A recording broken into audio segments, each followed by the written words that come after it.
Well, Joe Biden went to vote in person today. Ironically, a box of ballots went up in flames shortly after, so maybe Kamala Harris found out the Biden family, they're not leaning toward her in this election. Now, Joe Biden, he was asked for his ID. I imagine the woman probably knows who he is. I thought it was racist to ask for IDs, but apparently not. Now, when Joe went in to vote, he was in there a long time. The woman standing guard, she's like, "Can I go on my lunch break? What's going on?" Pay no attention to the man behind the curtain. It was like the Wizard of Oz. While Joe was out voting and mingling with locals, Kamala Harris was touring factories and trying out some new material.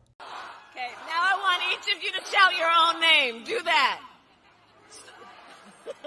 I'm just calling it like I see it. There's something about Kamala Harris. Every time she leaves the house, it's an utter calamity. Now, Kamala, I'm not surprised she's not comfortable around heavy equipment. The only heavy machinery she has is in her bedside nightstand. Now, Kamala Harris, she was familiar with hard hats because she has to wear one on date night with Doug Emhoff. If you've seen the allegations, you know what I'm talking about. Now, while she's been on the campaign trail, Kamala Harris continues to try out new accents. This needs to be studied by science. The way Kamala Harris can meander through different accents on a daily basis, it's a miracle. Don't think you're in Donald Trump's club.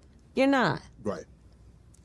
He's not going to be thinking about you. You think he's having you over for dinner? When I hear anybody say Kamala Harris has no talent, she's not a talented politician, the woman is a chameleon. She can change her voice at the drop of a hat. One thing about Donald Trump, he is the same in every single environment. It doesn't matter what nationality he's in front of, but Kamala Harris, when she's in front of Latino Americans, she starts talking like she's in an episode of Breaking Bad. She's like, "I prosecuted the Sinaloa cartel, the Guadalajara cartel, and I've opened 3 Los Pollos Hermanos this week." The Sinaloa cartel, okay? The Guadalajara cartel. What's hilarious to me is that when Kamala Harris starts talking about prosecuting these cartels and transnational criminals and gangs, nobody is asking for all of that. All we want is an immigration system that works. A journalist will be like, "Kamala, why has immigration skyrocketed since you and Joe Biden came into office?" And she starts talking about all of this random nonsense. All we want is immigration reform, an immigration system that works. Kamala Harris is that one friend who goes to a Mexican restaurant and suddenly thinks they're fluent in Spanish. She's like, "Cilantro, margarita, Guadalajara, ma'am, please, all we want is you to do the bare minimum." And Kamala Harris, even though she spent many of her formative years in Montreal, sometimes she'll just pull out a Jamaican accent, man. Have you no empathy, man? Yes.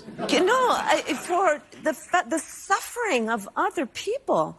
Have you no sense of purpose? Kamala Harris gives off an air of inauthenticity. People have waited to learn who she is. She's had about 100 days to tell us exactly who she is, and she can't articulate a message or a vision for why she needs to be the next president of the United States. When Kamala Harris is asked basic questions, she stumbles. It's not like the bar is high. The bar is so low it's in the 7th ring of hell. All we want are the bare necessities, okay? We're not expecting the world, but Kamala, she can't even give us that. All right, my friends, thanks for liking and following. Drop a comment. Tell me how you feel about Kamala Harris, Donald Trump. We've got about 8 days to go until the election. I will see you on the next one. Bye.